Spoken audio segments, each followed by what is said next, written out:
აი მიწა, რომელზეც ყოველ დღე დავდივართ, ხომ მგონია რომ ის ყველაზე მყარი და საიმედო რამეა მსოფლიოში.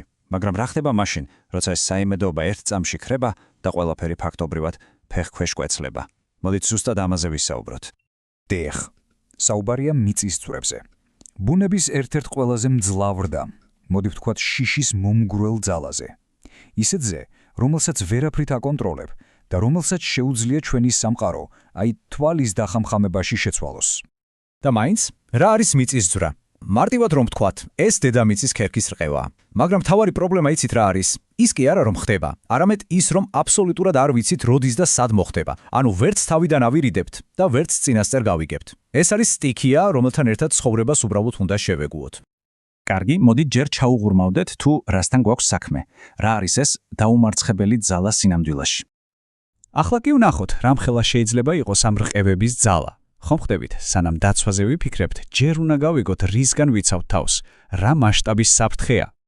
მოკლედ, ამ ყველაფერს 12 ბალიანი სკალით ზომავენ. წარმოიდგინეთ, 1-დან 5 ბალამდე შეიძლება ისე გაიაროს, ვერც კი იგრძნოთ.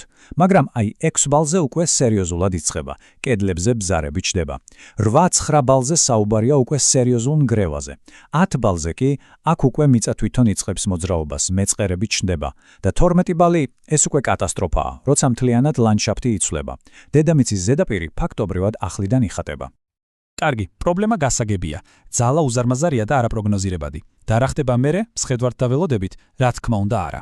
აი აქ შემოდის საქმეში ადამიანი და მისი გონება. და აი მთავარი კითხვაც. თუ ამ სტიქიას ვერ ვაჩერებთ, მაშინ როგორ გავიცავთ თავს? პასუხი ერთია. თუ ვერ ამარცხებ, უნდა მოერგო. და ის სწორედ ამ მორგებაში ვლინდება ადამიანის გენიალურობა. და ამის საუკეთესო მაგალითისთვის მოდით პირდაპირ იაპონიაში გადავინაცვლოთ. ეს არის ქვეყანა, სადაც მიწის ძვრა უბრალოდ ჩვეულებრივი ამბავია, ყოველდღიურობის ნაწილი.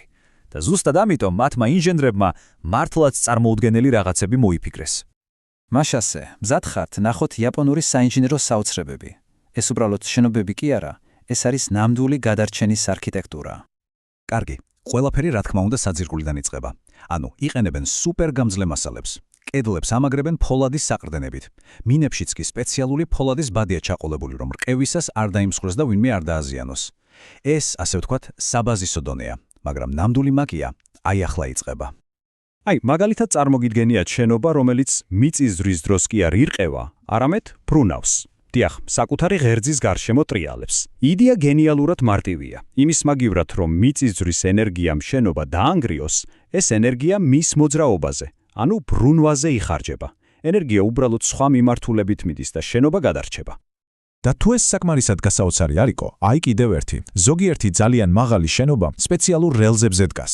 ხვდებით, როცა მიწა ირყევა, შენობა მასთან ერთად კი არ მოძრაობს, უბრალოდ ამ რელზებზე სრიალებს წინ და უკან.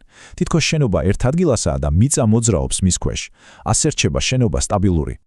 კარგი, ეს ყველაფერი შთამბეჭდავია, მაგრამ იაპონელმა ინჟინერებმა თამასა კიდევ უფრო მაღლა ასწიეს. ახლა მოდის ყველაზე წარმოუდგენელი რამ, მომავლის მცურავი სახლები. და აქ იბადება კითხვა, საერთოდ რატომ უნდა შეეხოს რყევა შენობას? ხომ გეუბნებით ჟღერს როგორც სამეცნიერო ფანტასტიკა.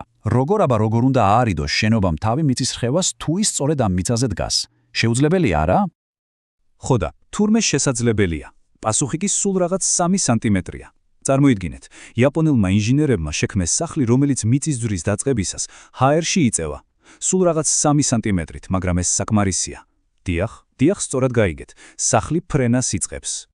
და როგორ მუშაობს ეს სასწაული? საოცრად მარტივად. როგორც კი სენსორები პირველ ბიძგს იგრძნობენ, სახლის ქვეშ დამონტაჟებული მოწყობილობა ჰაერის ძალიან მძლავრ ნაკადს უბერავს, ისეც როგორიც სახაერო ბალიშს ქმნის. ეს ჰაერის ბალიში სახს მიწიდან წევს და ის უბრალოდ ჰაერში ლივლივებს, სანამ მიწა მის ქვეშ მოძრაობს. რხევა რომ დამთავრდება, სახლი მშვიდად და უსაფრთხოდ ეშვება თავის ადგილას. ეს უბრალოდ გენიალურია. და საბოლოოდ ეს ყველაფერი ერთ რამეს გვიმტკიცებს, არა? მთავარი ხომ ბუნების დამარცხება არაა, ეს შეუძლებელია. მთავარია ვისწავლოთ მასთან ერთად ცხოვრება. ჩვენი ყველაზე დიდი ძალა როგორც ჩანს კუნთებში კი არა, გონებაშია.